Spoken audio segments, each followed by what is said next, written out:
Bien, buenos días.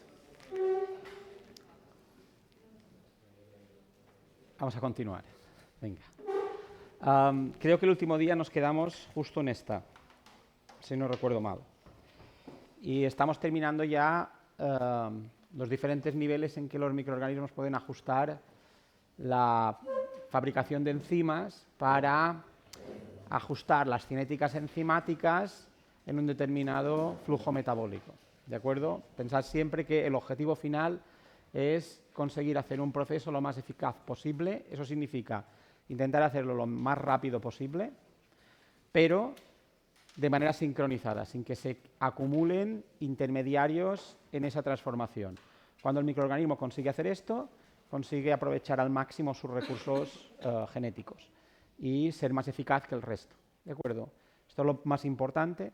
Y lo segundo que tenéis que tener muy claro, y es que como pueden ajustar esos niveles de transformación enzimática en muchos puntos, las posibilidades con las que nos podemos encontrar para un mismo fenotipo son muy diversas. Y esto es lo de los paisajes adaptativos de Wright, llevado no a las especies, sino incluso a miembros de la misma población. ¿Vale? Esto puede parecer que hace muy complejo todo el mundo de los microorganismos, pero realmente no lo es. No lo es, ¿de acuerdo? Porque al final uno solo se focaliza en lo que a uno le interesa cuando se dedica a la investigación. ¿De acuerdo?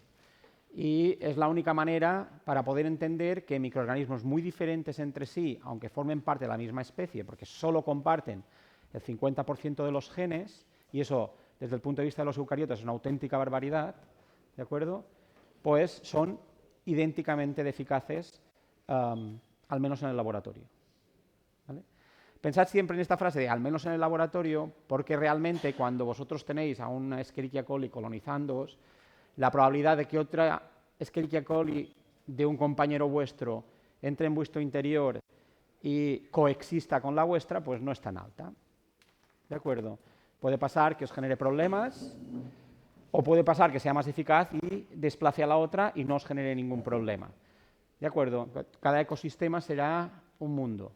Y eso, bueno, es lo que lo hace complicado. ¿De acuerdo? Pero bueno, vamos al último punto. ¿De acuerdo? Que es modular los niveles de traducción dependiendo del uso de codones. Y empezamos esta parte con esta gráfica en donde tenemos, pues cada punto es un genoma. Obviamente no están todos los genomas, están secuenciados a día de hoy. De hecho, aquí veo que no está ni siquiera la cita o la referencia de dónde he sacado esta figura. Es poco importante. Lo que quiero que veáis es que tenemos un rango de guaninas y citosinas muy amplio en el mundo de los procariotas. Aquí tendríamos Carsonella rudi, que en las próximas clases os explicaré quién es, ¿vale? O Buchnera, que fijaros que tenéis tan solo un 20% de guaninas y citosinas. Esto significa que su genoma es muy rico en adeninas timinas, ¿de acuerdo? Si tenemos un 20% de guaninas y citosinas, tendríamos un 80% de adeninas timinas, porque la suma del porcentaje de adeninas timinas y de guaninas y citosinas tiene que ser el 100%, ¿vale?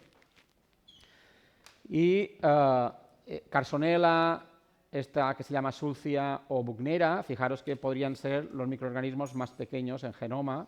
Y aquí tenemos el tamaño genómico. Estaríamos hablando de cosas que tienen menos de 0,5 millones de pares de bases, más o menos de 500 proteínas. ¿De acuerdo? Pero son muy pobres en guanina y citosina. Y si os fijáis, es verdad que aquí hay una nube, pero forma una especie de huso. Y la tendencia que hay es que a mayor tamaño genómico, mayor porcentaje de guaninas y citosinas. Y en este gráfico, si os fijáis, pues aquí hay toda una serie de puntos de genomas muy grandes. No serían tan grandes porque veremos cuando hablemos de genomas que tenemos genomas procariotas que ya casi llegan a los 20 millones de pares de bases, es decir, aquí no están todos los microorganismos representados, pero si os fijáis, cuanto mayor es el genoma, más rico suele ser el porcentaje en guaninas y citosinas. Es como si los microorganismos, cuando son de genoma grande, buscan tener moléculas de ADN muy estables atendiendo a la formación de puentes de hidrógeno, porque la diferencia entre una guanina y una citosina un emparejamiento guanina y citosina y un emparejamiento adenina-timina, es el número de puentes de hidrógeno que hay entre las dos cadenas. Y esto, pues, es importante. Es decir, una cadena rica en adeninas-timinas es más fácil de desnaturalizar que una cadena rica en guaninas y citosinas. ¿Vale? Pero hablaremos de esto al final. Ahora no nos preocupa este aspecto. Pero fijaros que aquí, genomas pequeños, porcentajes de adenina-timina altos, porcentajes de guanina-citosina pequeños. Genomas grandes, porcentajes de adenina-timina pequeños, porcentajes de guanina-citosina muy grandes. ¿Vale? Y el rango entre los 20, 25 y los 75. 25-75 es un buen rango para recordar dos extremos, aunque ya que tenemos aquí un microorganismo que está por debajo de 20. Pero, por definición, 25-75. ¿De acuerdo? Bien, esto es una cosa, un dato. El siguiente dato es este de aquí. Aquí estamos relacionando el tamaño cromosómico, el tamaño genómico más bien sería esto, que no cromosómico, con el número de ARNs de transferencia que hay. Entonces, en esta gráfica quiero mostraros dos cosas. Uno, que si nosotros tenemos en cuenta el código genético, que es en 64 posiciones, es muy fácil imaginarse que como hay 64 codones, pues habría 64 ARNs de transferencia. Eso sería un criterio. Otro criterio para determinar cuántos ARNs de transferencia habría es, bueno, al final encontramos 20 aminoácidos, ¿no es verdad? Y el código genético es degenerado. Y a lo mejor esta posición puede bailar. Por tanto, ¿qué necesitamos? 20 ARNs de transferencia. ¿Vale? Estos serían dos criterios que podríamos utilizar para pensar cuántos ARNs de transferencia hay codificados en un genoma procariota. ¿Cuál es la realidad? Pues lo veis aquí. Si os fijáis, cada uno de estos puntos es un genoma y correlacionamos el tamaño genómico con el número de genes de ARN de transferencia que han sido anotados. ¿De acuerdo? Muy importante esta frase, han sido anotados. No significa que sean los que existen. Sencillamente son los que el programa que han utilizado para anotar el genoma, y ya os digo que los genomas no se anotan manualmente a día de hoy, ¿vale? Se anotan automáticamente, vosotros anotaréis manualmente un plásmido, pero no, ya veréis lo que tardaréis en anotar un plásmido de 10 proteínas o de 20 proteínas, no sé cuántas tienen ahora vuestros plásmidos, pero tardaréis un montón de tiempo. Entonces esto, si lo escaláis a un genoma que tiene 4.000 proteínas, pues dices, esto no es posible. Digo, claro que no es posible. Es decir, realmente la anotación se hace casi apretando un botoncito. ¿De acuerdo? Es muy importante tener bases de datos muy buenas, programas adecuados, ¿de acuerdo? Pero las anotaciones las han hecho máquinas y, de hecho, todos los genomas están mal anotados. Cuanto más nuevo es un genoma, peor anotado está. Cuanto más antiguo es un genoma, mejor anotado está, porque allí sí que hubo un montón de rol, digamos, de intervención manual. Los genomas mejor anotados, por ejemplo, a nuestro ambiente de los nombres que aparecen aquí, estaría el de Escherichia colica 12, porque se ha hecho mucho experimento con él, y después el de Pseudomonas aeruginosa PA1, que sería otro microorganismo con el que se ha hecho mucho trabajo con él. ¿De acuerdo? Pero son genomas muy antiguos desde el punto de vista de la genómica. Los nuevos, aprietas un botoncito, la máquina te dice lo que hay y solo te fijas, el que trabaja en genómica o el que trabaja en un determinado fenotipo, en los genes que le interesan.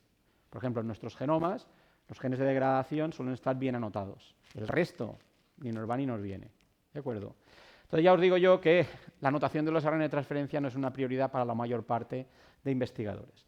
Pero sí que nos encontramos con lo siguiente. Fijaros que si hemos dicho que hay 20 aminoácidos y que el número mínimo de ARN de transferencia que nosotros podíamos esperar en un genoma procariota pues sería de 20, fijaros que aquí estaría el 20 y tenemos un montón de microorganismos, ¿vale?, que incluso llegan a los 4 millones de pares de bases, que están por debajo de este número mínimo de ARN de transferencia que nosotros consideramos que debería haber. ¿Vale? ¿Qué ha pasado aquí? ¿Puede un microorganismo vivir con menos de ARN de transferencia de los que necesita? La respuesta es que no. Es decir, estos son problemas de anotación. Aquí, al software se le ha pasado por alto alguna ARN de transferencia y, por tanto, no está anotado. Porque no puede funcionar con menos de 20 ARN de transferencia un microorganismo. Porque si no, no sabría qué aminoácido incorporar. ¿Vale? Pero a partir de este punto, fijaros la diversidad que hay En esta gráfica aparece hasta un microorganismo que tiene, pues, no sé, unos 225 ARN de transferencia codificados, es decir, 10 veces más de la cantidad teórica mínima necesaria para trabajar con ellos. Entonces, fijaros que al principio, a medida que el genoma es más grande, hay un incremento en el número de ARN de transferencia y uno podría pensar, bueno, pues esto entra dentro de la lógica, porque necesitamos fabricar más proteínas, porque tenemos un genoma más grande y, bueno, pues le pondremos más ARN de transferencia en marcha, ¿de acuerdo? Pero la realidad es que no es esta, no van por ahí los tiros. Probablemente este incremento sí que viene debido a que funciona mejor con más ARN de transferencia, porque tiene más facilidad para incorporar los aminoácidos al ribosoma, ¿vale? Pero pensad en la eficacia biológica. Es igual de eficaz, biológicamente hablando, en las condiciones en las que desarrolla su trabajo. Este microorganismo de aquí, que tiene 225 ARN de transferencia identificados, que este de aquí, que tiene pues 54. ¿De acuerdo? Es decir, que no es tanto esto, sino es gestionar bien la información. Lo que pasa es que, como las posibilidades son muchas, aquí este ha escogido tener más. Y cuanto mayor es el genoma, pues sí, parece ser que hay un incremento en la probabilidad de encontrar un número mayor de ARNs de transferencia. Pero fijaros que en este punto de aquí, la tendencia cambia. ¿Lo veis? Entonces, a partir de estos 6 millones de pares de bases, el número de ARNs de transferencia es inferior. No tenemos genomas de 10 millones de pares de bases que tengan más de 150 ARNs de transferencia. ¿Por qué esto? Bueno, pues esto lo discutiremos otra vez dentro de 2 sesiones. Es porque cuando el genoma es muy grande, llega un momento en que el microorganismo tiene que dedicarle mucho esfuerzo a gestionar toda esa información, ¿de acuerdo? Y no puede tener un genoma más grande de un determinado rango. Este es un problema realmente físico y técnico, si podíamos llamar que las bacterias son máquinas, porque a partir de un determinado tamaño, los microorganismos son demasiado complejos para el tipo de célula que son. Los eucariotas han superado ese problemilla y pueden mantener mayor cantidad de material genético, que esto no significa que tengan más genes, ¿vale? Pero pueden mantener mayor cantidad de material genético bien organizada, bien estructurada y funcional como célula. En cambio, los procariotas llega un momento en que tienen un límite para ser funcionales. Hay que dedicar un montón de esfuerzo en gestionar esa información genética y deja de ser posible gestionarla, ¿vale? Pues en ese trayecto al incremento del tamaño genómico con la limitación de la gestión, el microorganismo, aunque incrementa el tamaño genómico, tiene que ahorrar espacio y no tener material del que pueda prescindir. Y esto lo vemos en estos ARN de transferencia. Aquí no hay problemas de espacio ni de gestión de la información.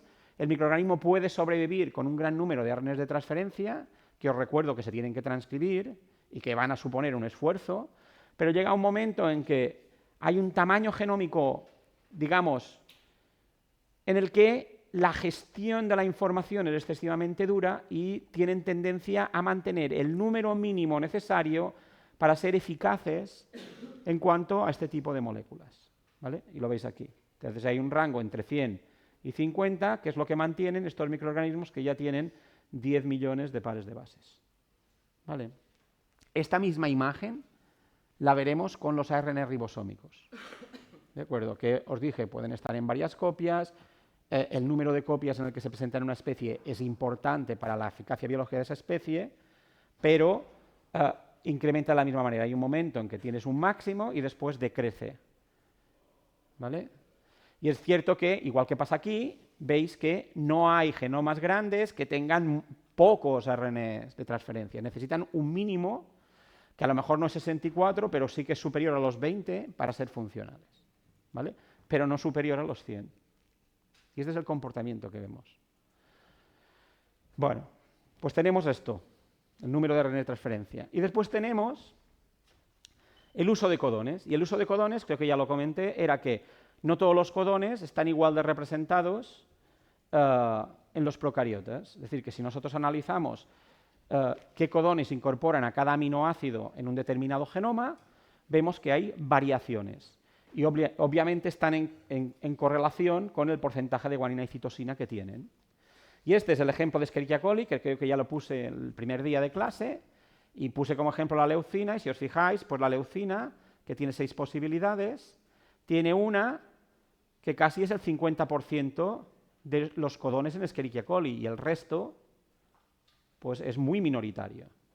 Entonces, pensad, por ejemplo, en la incorporación en CUA o CUG, y pensad, por ejemplo, que se necesite un ARN de transferencia específico para este codón y otro ARN de transferencia específico para este otro codón. Esto no lo tenemos que imaginar, porque realmente no lo sé a ciencia cierta. Escherichia coli estaría aquí y tiene más de un codón, ¿vale?, por aminoácido, pero realmente no sé cuántos tiene de estos. Pero lo que sí que es cierto es que si nos planteamos este problema, que haya uno específico para incorporar CUG y otro específico para incorporar CUA, como el 46% de los codones para leucina es este y el 5% es este, no tiene ningún sentido, por ejemplo, fabricar la misma cantidad de ARN de transferencia para uno y para otro. Porque estaría gastando un montón de este sin necesidad y estaría invirtiendo muy poco en este cuando lo necesita. ¿Qué ha pasado en Escherichia coli? Pues que ajusta la producción de ARN de transferencia a sus necesidades. Y esto lo ha hecho Escherichia coli y lo hacen todos los microorganismos. Todos los microorganismos, para ser eficaces, gestionan la fabricación de ARN de transferencia atendiendo a sus necesidades. Y eso es el uso de codones. ¿Vale?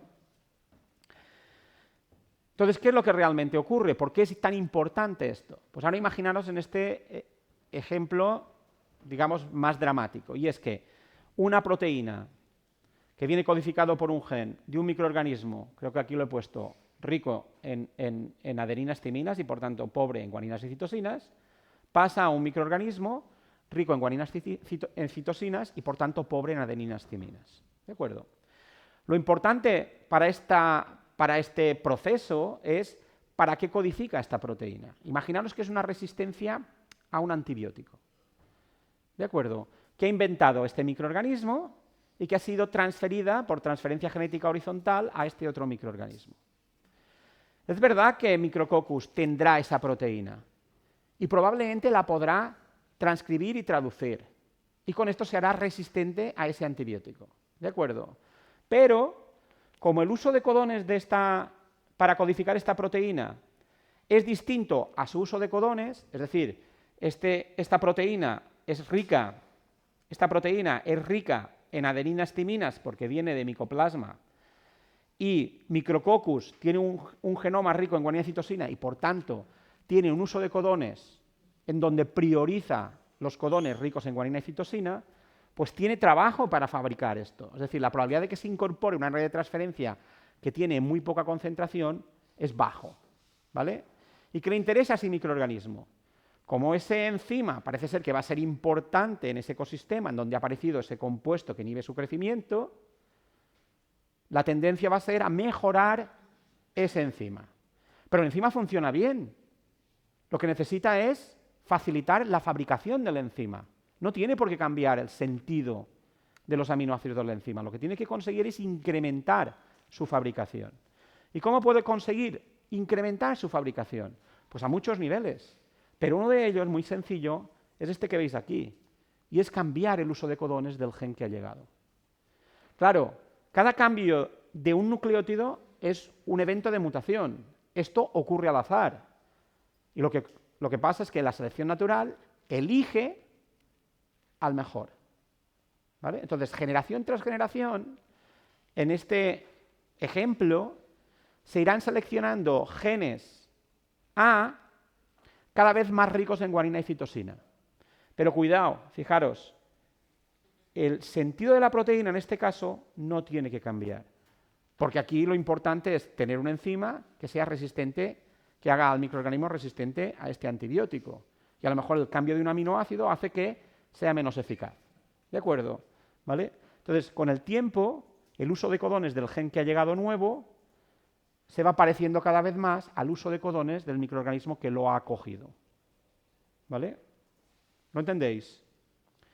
Y esto se puede cuantificar. Y podemos saber cuándo ha llegado un gen a un microorganismo. Es decir, cuánto tiempo hace que un gen determinado entró en el interior de un microorganismo. Y podemos datar eventos de transferencia genética horizontal. Y podemos datar cambios entre secuencias. Esto lo podemos hacer. Obviamente, hay un montón de programas de ordenador que trabajan con ello. Pero lo que ocurre es esto, que este es otro nivel para ajustar los niveles. Modificando el uso de codones, podemos hacer que una enzima se fabrique mejor. Y hay que tenerlo en cuenta también para entender la eficacia biológica de los microorganismos. Y con esto sí que hemos terminado esta presentación, en donde hemos visto a todos los niveles en los que puede trabajar un microorganismo para conseguir la máxima eficacia biológica posible ante un determinado proceso. ¿Vale? Bien, entonces vamos a empezar la siguiente presentación, que es la de transferencia genética horizontal.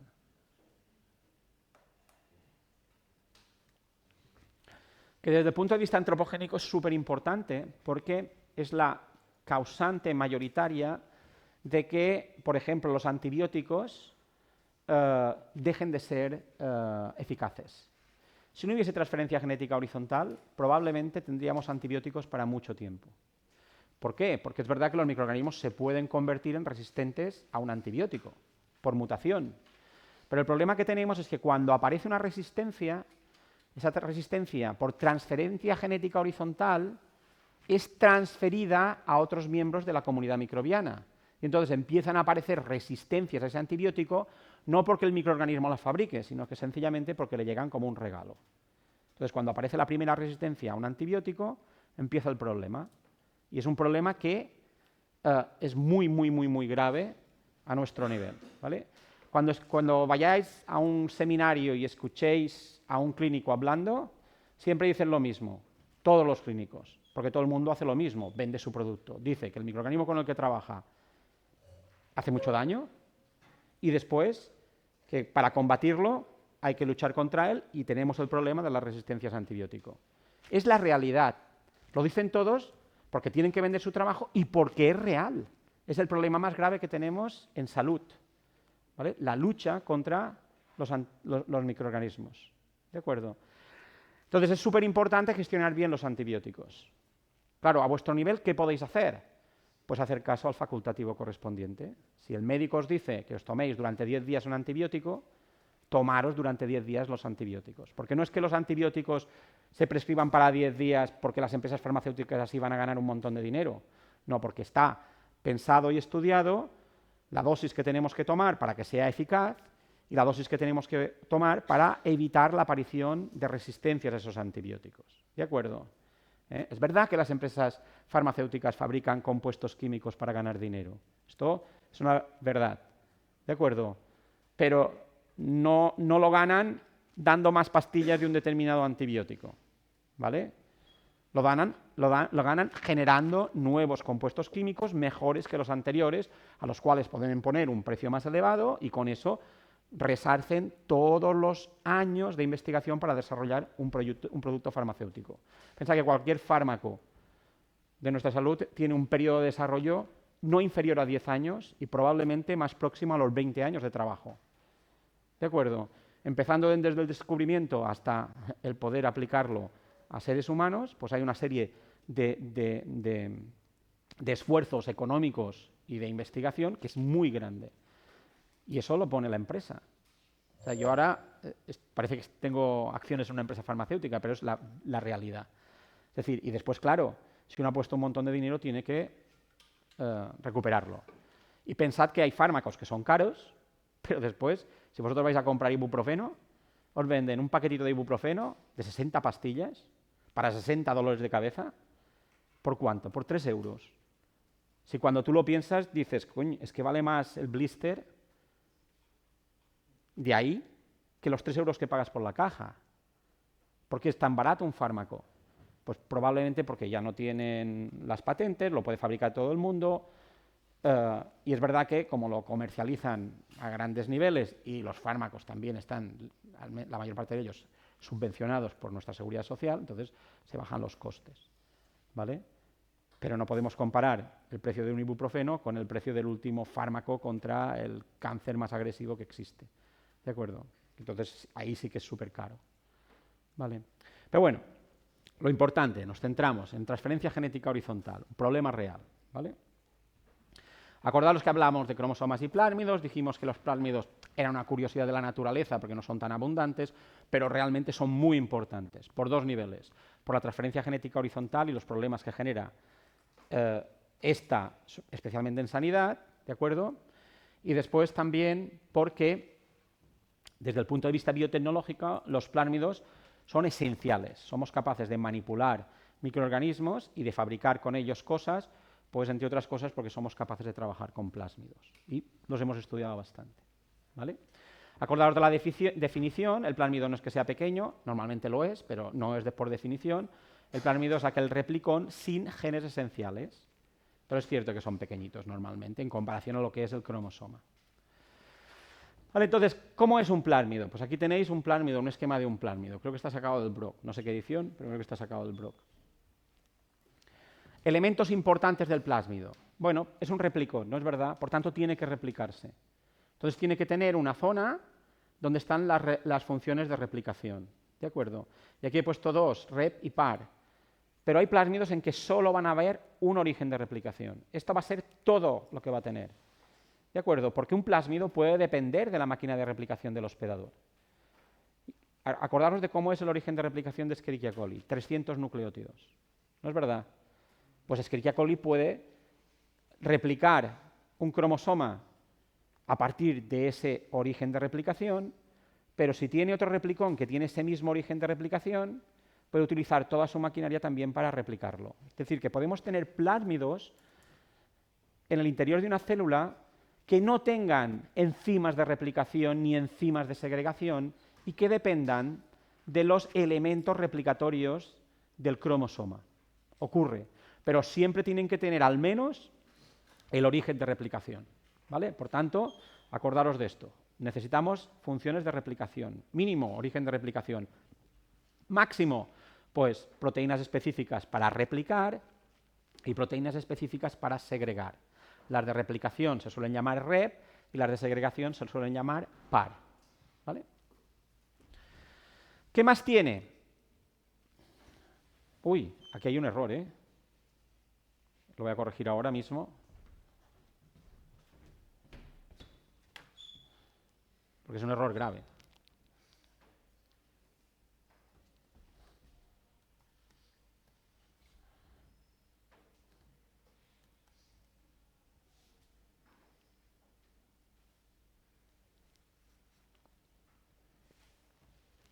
Puesto esto de los orígenes de replicación, esto es obligatorio, ¿vale? Todo lo demás es optativo. Pero claro, ¿qué sentido tiene tener un plásmido que lo único que hace es replicarse? Algo tiene que llevar codificado en él, ¿no? Es decir, siempre va a haber algún gen acompañante a la maquinaria de replicación.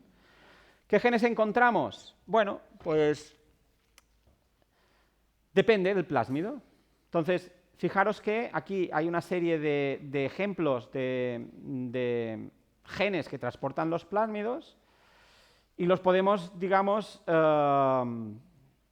dividir en este de aquí, que serían funciones metabólicas, que suelen ser bastante importantes en microbiología ambiental, por decir algo, y después todo lo que veis aquí, que serían factores de virulencia o genes de resistencia a antibióticos, que son súper importantes en el mundo de la microbiología clínica.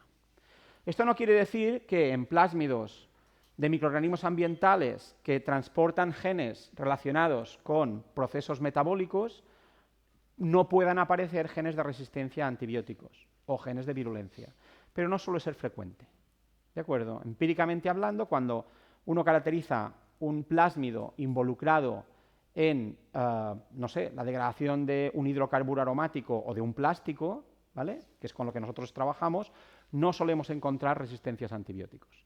y no solemos encontrar genes de virulencia. Y lo mismo ocurre en el mundo clínico. Los plásmidos que aparecen en microorganismos de interés clínico, es decir, que infectan principalmente al hombre, pues normalmente llevan resistencias a antibióticos y normalmente llevan factores de virulencia. Factor de virulencia o un gen de virulencia es aquel gen que codifica una proteína que de alguna manera mejora la capacidad de infectar del microorganismo. Hay algunos que son súper relevantes, otros que son menos relevantes, pero todos aquellos enzimas que intervienen en el proceso de infección facilitándola es un factor de virulencia. Y un gen de resistencia al antibiótico es cualquier gen que codifica para una proteína que hace que un microorganismo que es sensible al antibiótico se convierta en resistente al antibiótico. ¿De acuerdo? Cuando hablemos de resistencias a antibióticos, bueno, realmente nosotros hablaremos poco, pero cuando habléis de resistencias a antibióticos, por ejemplo, en análisis microbiológico hablaréis de ello, ¿vale? Pensad que algunas resistencias a antibióticos están mediadas por la inactivación del antibiótico, sencillamente porque hay una enzima que lo rompe, entonces el antibiótico desaparece, pero otras puede ser sencillamente por una mutación puntual que impide el acceso del antibiótico al interior de la célula. Hay varios mecanismos para convertirse en resistente a un antibiótico. ¿De acuerdo?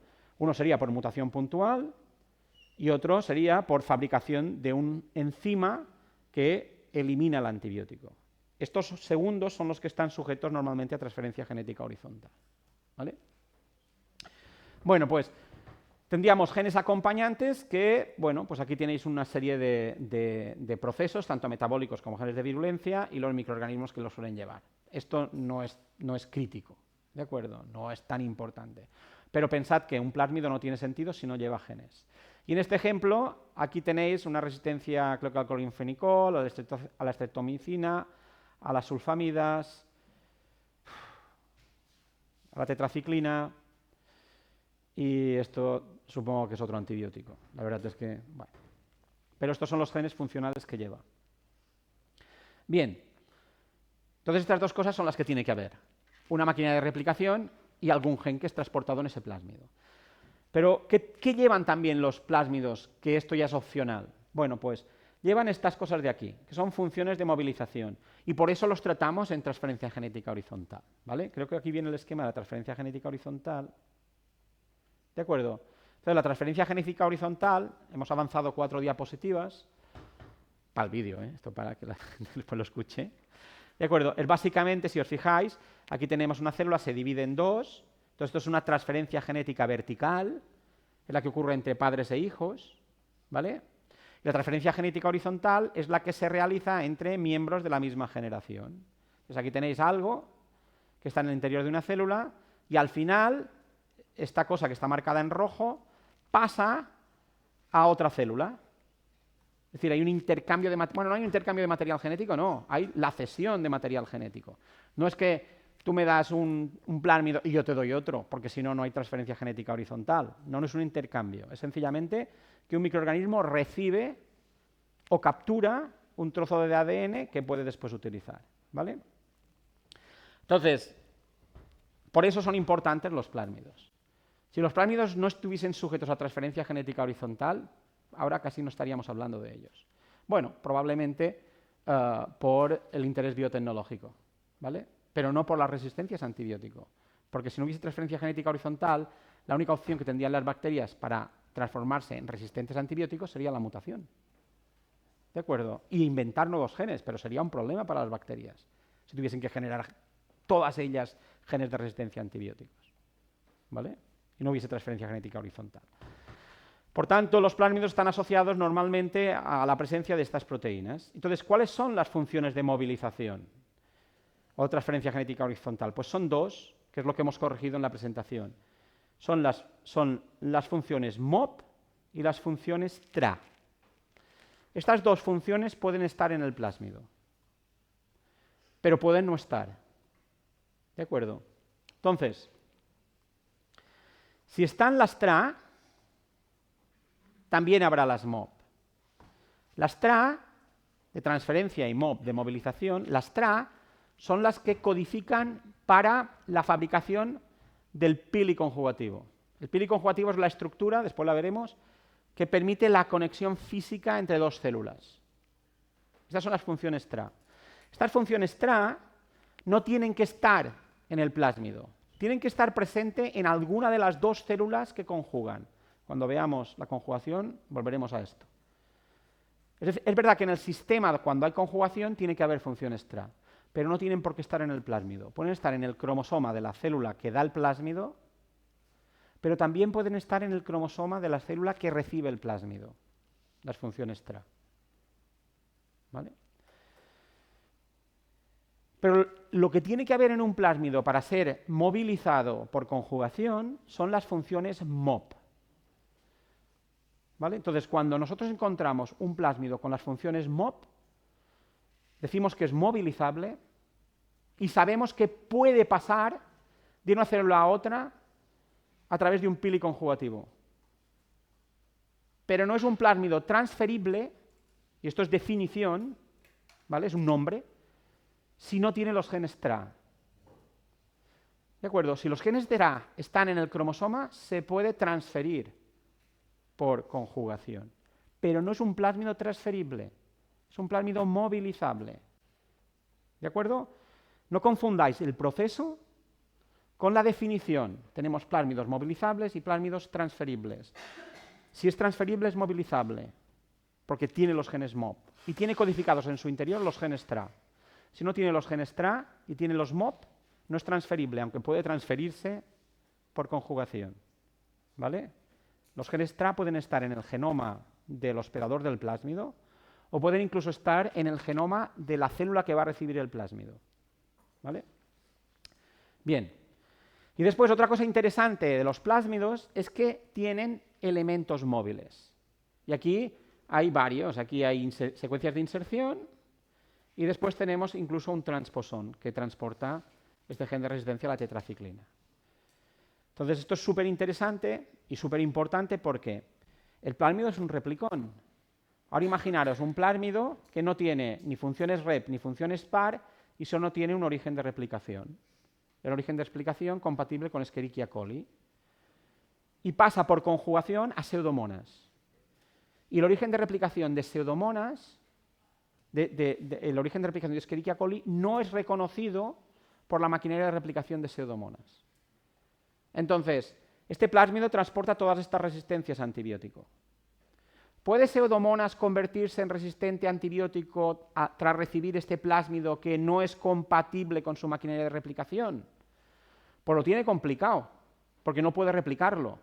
Pero si alguno de estos genes pasa del plásmido a un replicón de pseudomonas, ya puede replicar esos genes. ¿Vale? Entonces, este proceso de estabilización de plásmidos no compatibles en las células se puede realizar por recombinación, lo veremos. Es una manera de adquirir material genético exógeno y estabilizarlo en un replicón, pero si estas funciones, como ocurre aquí con el gen de resistencia a la tetraciclina, forman parte de un elemento móvil per se, como este transposón, el TN10, esta estructura puede saltar del plásmido y meterse en un replicón de pseudomonas. Y por tanto, por transposición, es decir, por movilización, pseudomonas podría adquirir la resistencia a tetraciclina, aunque éste llegase por conjugación en un plásmido no replicativo en pseudomonas. ¿Vale? ¿Me habéis seguido? Muy bien. Creo que ya lo comentamos, cómo se replican los plásmidos. Se replican como los cromosomas. Lo que ocurre es que hay una manera de replicarse muy chula, que es la replicación del círculo rodante, que fue el primer mecanismo de replicación que se observó en la naturaleza, pero que solo lo tienen algunos plásmidos. Es decir, cuando veáis esta figura, no penséis que todos los plásmidos se pueden replicar con esta estrategia y con esta estrategia. No. Un plásmido tiene una manera de replicarse y tiene esa, punto. Será como la del cromosoma procariota, que sería esta de aquí, la teta bidireccional, la unidireccional, que físicamente parece lo mismo, pero realmente solo hay un replisoma funcionando y no dos. Y después tenemos esta, que es la más chula de todas, que es la circulación por la replicación por círculo rodante, que si os fijáis aquí la gracia que hay es que se sintetiza una copia utilizando una de las dos hebras como cadena molde y la otra se mantiene en estado de DNA monocatenario, ¿vale? Y cuando se ha terminado la replicación de la primera es cuando se inicia la replicación de la segunda, ¿vale? Esta es la replicación del círculo rodante. ¿Qué tiene de interés esto? Bueno, es una manera de replicarse, per se molecularmente ya es interesante, pero resulta que esta estrategia de replicación del círculo rodante es la estrategia que han escogido los plásmidos para ser transferidos por conjugación, ¿vale? Es decir, que la conjugación es un proceso replicativo, los plásmidos pasan de una célula a otra replicándose, súper importante porque la célula que tiene el plásmido no lo pierde. Si imaginaros lo tonto que sería una célula que es resistente a un antibiótico, interacciona con otra célula, le da el plásmido, no se queda una copia. ¿De acuerdo? Vosotros, entre vosotros podéis dejaros cosas. Tenéis la certeza de que al que le dejáis algo os lo devolverá. Yo te dejo mi camiseta, pero me la tienes que devolver. Y si no la devuelve, insistís, insistís, insistís. Y si no la devuelve, se ha acabado, ya no le dejáis nada. ¿Vale? Pero las bacterias no funcionan así. La bacteria no da nada, da una copia.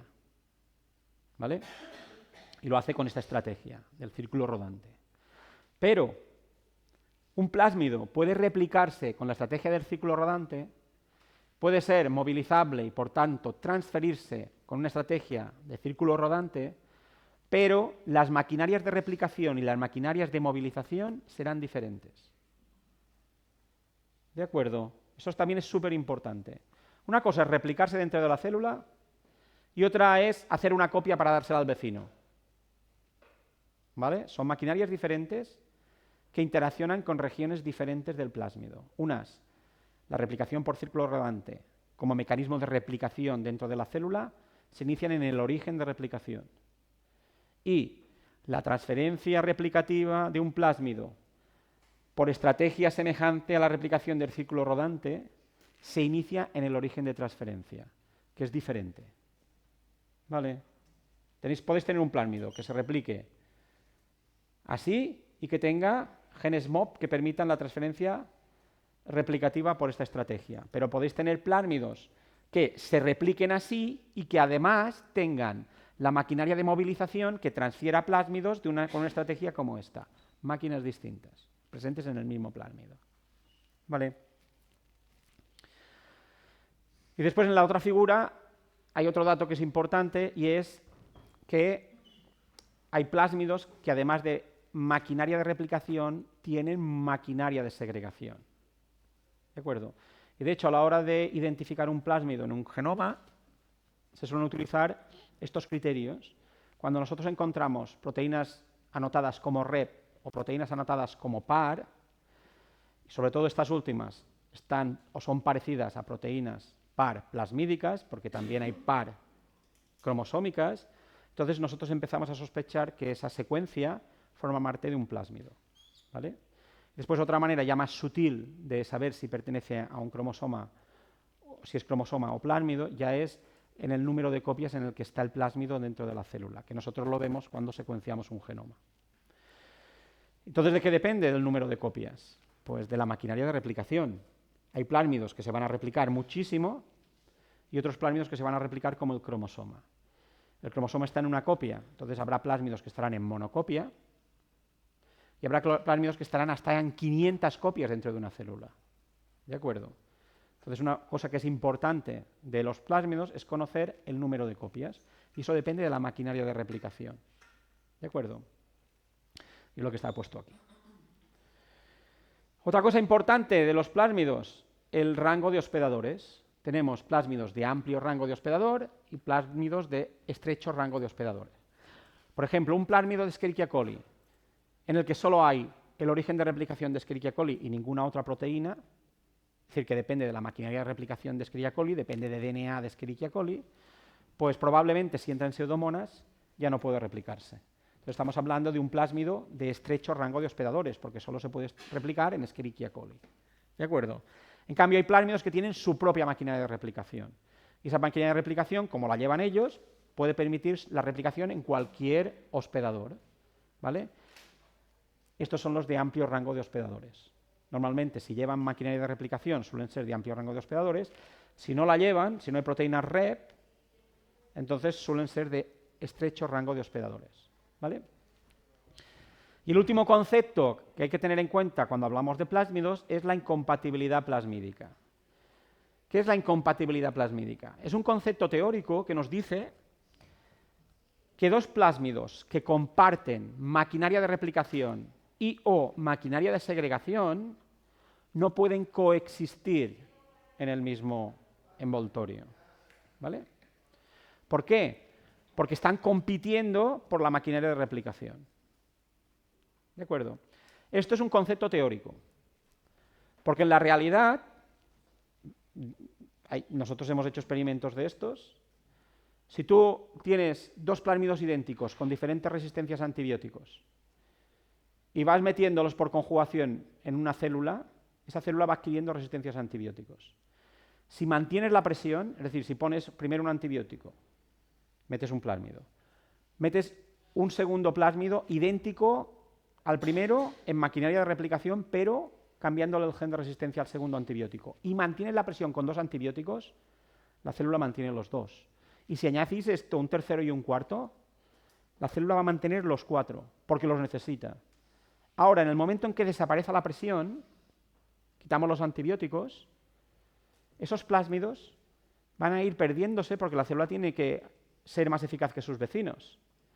Entonces, si tenemos cuatro plásmidos que comparten maquinaria de replicación, uno de 10 kilobases, 10.000 pares de bases, otro de 15.000, otro de 20.000 y otro de 30.000, ¿cuál creéis que es el que va a ganar la batalla y se va a mantener en la célula? El más pequeño. Porque están compitiendo por lo mismo y entonces uno termina antes de replicarse y el otro a lo mejor todavía no ha terminado y la célula ya se ha dividido, porque no hay presión, no hay necesidad de los genes que están codificados en ese plásmido. En ausencia de presión, la incompatibilidad plasmídica se cumple. En presencia de presión, no. ¿Vale? ¿Y depende de qué? Pues de la maquinaria de replicación y de la maquinaria de segregación. Si comparten maquinaria de replicación y o segregación, forman parte del mismo grupo de incompatibilidad y, por tanto, no son compatibles en la misma célula, ¿vale? En ausencia de presión. ¿Por qué es importante las funciones de segregación? Bueno, no solo por esto. Y aquí hay un ejemplo, ¿vale? Esta máquina tiene una serie de proteínas que facilitan la segregación del plásmido en las células hijas. ¿Qué pasaba con las proteínas par en el cromosoma? Hacían este trabajo. Todo el esfuerzo de las replicaciones para ceder las moléculas a las células hija. ¿No es verdad? ¿De acuerdo? Bueno, pues esto es lo que realmente ocurre. Y se encargan enzimas. Bueno, pues si los plásmidos tienen funciones par, es porque son importantes para asegurar la correcta segregación. Y cuando uno ve esto, ya tiene muy claro que este plásmido no va a ser de alto número de copias. Porque si tenemos un plásmido que está en 500 copias en la célula y la célula se divide, ¿cuál es la probabilidad de que se queden las 500 copias en un extremo de la célula y 0 en la hija? Es muy baja. ¿De acuerdo? Los plásmidos de alto número de copia no necesitan maquinaria de segregación. ¿De acuerdo? En cambio, los de bajo número de copia, sí, porque tienen que asegurarse la correcta segregación a las células hijas. Yo creo que esta figura la podemos obviar, porque ya es hacerlo todo un poquito más complicado de lo que vale la pena. Solo deciros que en muchos casos, por no decir la mayoría, por no decir casi todos, la iniciación de la replicación de los plásmidos, salvo que sean DNA dependientes, ¿vale?, suele realizarla un ARN. Es decir, hay una molécula que se ancla a lo que sería el origen de replicación y proporciona el hidroxilo libre para iniciar la replicación. ¿De acuerdo? Poca cosa más. Ya hemos hablado de la red, por tanto, yo no quiero comentar más de esta figura, porque es verdad que es compleja, ¿vale? Entonces aquí tenemos dos ejemplos reales de dos plásmidos, uno aislado en Salmonella, creo, y otro aislado de un microorganismo de interés ambiental de nuestra colección, Xerimonas pelip 119, ¿vale?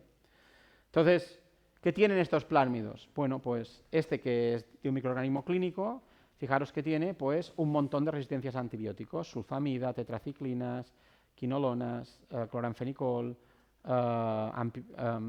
betalactámico, ampicilina seguramente, ¿de acuerdo? Obviamente aquí no hay dibujada la maquinaria de replicación y toda esta historia, pero esto es el contexto clínico con el que nos encontramos. Un plásmido de verdad de un microorganismo patógeno tiene o bien genes de virulencia o bien genes de resistencia a antibiótico. ¿Y qué pasa con los plásmidos de microorganismos ambientales? Bueno, sí, aquí he puesto más cosillas porque este es nuestro, tiene sus proteínas de segregación, sus proteínas de replicación, ¿de acuerdo? Y aquí tiene una vía completa de degradación de un hidrocarburo aromático. Mira, algo parecido a esto, con una rayita aquí, ¿de acuerdo? Un naftaleno, en este caso, ¿vale? Y fijaros lo bien organizado que está. De hecho, esto es un elemento móvil. Esto tiene la capacidad de saltar de una célula a otra y es transportada por un plásmido que es bastante complejo. De hecho, hay una cosa interesante en este plásmido que nosotros lo aislamos como degradador de naftaleno y tiene los genes así todo preciosos, pero resulta que también tiene un operón que codifica para el uso de tributiltin. Y diréis, ¿el tributiltin qué es? Bueno, pues es un antifouling. Es un compuesto químico que aparece en las pinturas que se les pone a los barcos. ¿De acuerdo? No hace falta decir que este microorganismo es un microorganismo de origen marino, está aislado de un puerto, ¿de acuerdo? Y probablemente en la historia evolutiva de este microorganismo ha entrado en contacto con estas patentes de barcos, ¿de acuerdo? Y este compuesto químico que nosotros ahora introducimos en las pinturas, obviamente pues hace 200 años no se pintaban con tributiltil los barcos, ¿vale? Pero debe ser un compuesto químico que ya existía en la naturaleza porque esta estructura está perfectamente regulada y perfectamente ensamblada y no da la sensación de que sea un complejo genético fabricado en los últimos 50 años. ¿De acuerdo?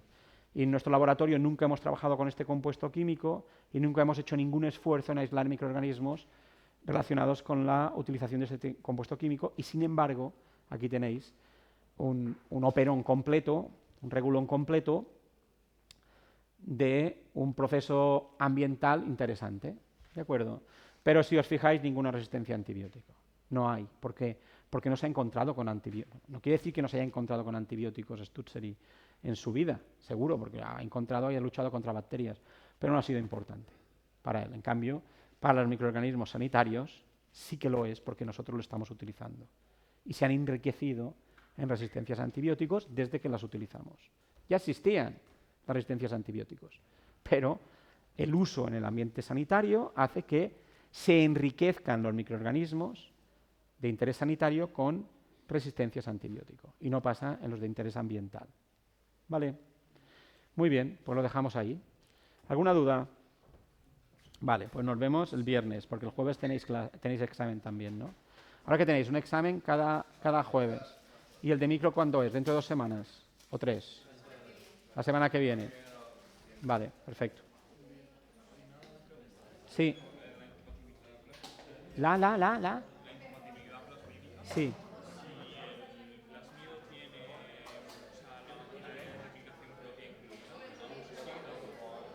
Sí, porque tú lo que pasa es que es verdad, que tú tienes 2 plásmidos con la misma máquina de replicación y los 2 lo fabrican, ¿de acuerdo? Y es verdad que tienes tendencia a que si tú fabricas al lado de este plásmido, se te pegará este origen de replicación. Y si lo fabricas este plásmido, se fabricará en el otro. Pero más a la larga, sin presión, algunas moléculas de estas irán aquí, algunas moléculas de estas irán aquí, y el más corto terminará antes. ¿De acuerdo? Y la célula irá replicándose independientemente del plásmido, porque el plásmido no es importante, y en algunos descendientes se irá perdiendo el plásmido más grande, ¿vale? Y esto pasa el tiempo, el más grande desaparece si comparte máquina de replicación. Sí.